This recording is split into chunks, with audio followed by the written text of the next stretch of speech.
ओंकार स्मरण।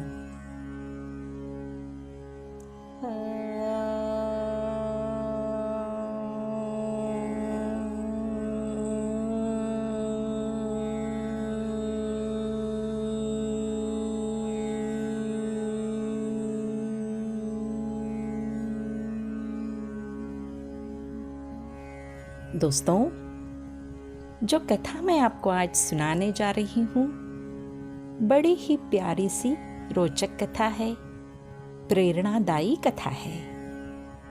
शीर्षक है वह श्रेष्ठी। दोस्तों, श्रावस्ती में एक धनाढ्य सेठ रहता था। उसका नाम था अनाथ पिंडिक। एक बार वह अपने व्यापार के काम से राजगृह गया। उन दिनों संबोधि प्राप्त करने के बाद भगवान बुद्ध वहीं विहार कर रहे थे। अनाथ पिंडिक के एक संबंधी ने बुद्ध को भोजन के लिए आमंत्रित कर रखा था। वह उसी की तैयारी में लगा था। अनाथ पिंडिक को उसकी जानकारी नहीं थी। उसने संबंधी से पूछा कि इतनी तैयारियां किस लिए हो रही हैं? संबंधी ने कहा, कल भगवान बुद्ध भोजन के लिए संघ सहित यहाँ आ रहे हैं। अनाथ पिंडिक यह सुनकर चकित रह गया। पता नहीं कब कब के पुण्य संस्कार उसके हृदय में उदय हो गए। रोमांचित होकर उसने कहा, कौन आ रहा है? बुद्ध? संबंधी ने उत्तर दिया, हाँ, बुद्ध। बुद्ध? हाँ, बुद्ध। बुद्ध?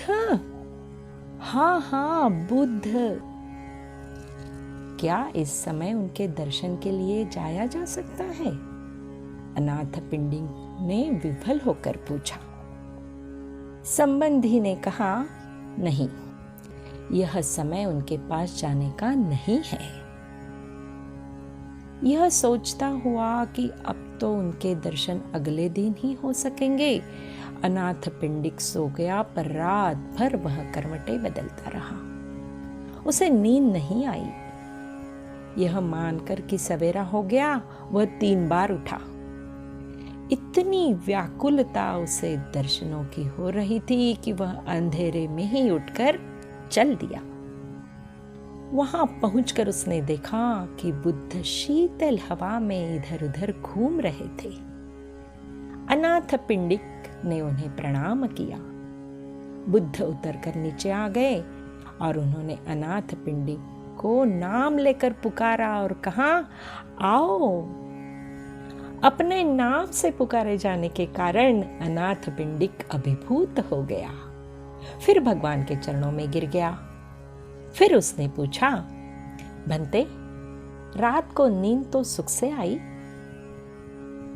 भगवान बुद्ध ने उत्तर दिया, सारी आसक्तियों को दूर करके, हृदय से भय को मुक्त करके, चित्त को शांत करके जो सोता है वह सुख से सोता है। यही भगवान बुद्ध का उसको पहला उपदेश था। अनाथ पिंडिक श्रद्धा से भर उठा। वह दीक्षित हो गया। राजगृह लौटकर उसने अपनी ओर से भोजन तैयार किया और संघ सहित बुद्ध को भोजन के लिए आमंत्रित किया। बुद्ध आए। उसने अपने हाथ से भोजन परोसा और अत्यंत विनय पूर्वक उनसे श्रावस्ती पधारने का आग्रह किया। बुद्ध ने उसे स्वीकार कर लिया। अनाथ पिंडिक ने श्रावस्ती में बुद्ध के निवास के लिए जेतवनाराम का विकास किया, जिसमें बुद्ध ने अपना अधिकांश समय व्यतीत किया। उसके अपरिमित त्याग के कारण भगवान बुद्ध ने उसे अपने दानी शिष्यों में प्रधान कहा। जब उसने अपना सब कुछ दान में दे दिया तो उसे इस बात का दुख हुआ कि वह अपनी आकिंचनता के कारण बुद्ध की सेवा नहीं कर पाता, तो भगवान बुद्ध ने उससे कहा, दान की महिमा द्रव्य से नहीं, हृदय से होती है। बुद्ध के प्रति अपनी भक्ति, दानशीलता, शुद्ध आचरण, शांति के व्यवहार और अनित्यता के चिंतन के कारण अनाथ पिंडिक इतिहास में अमर हो गया है ना दोस्तों।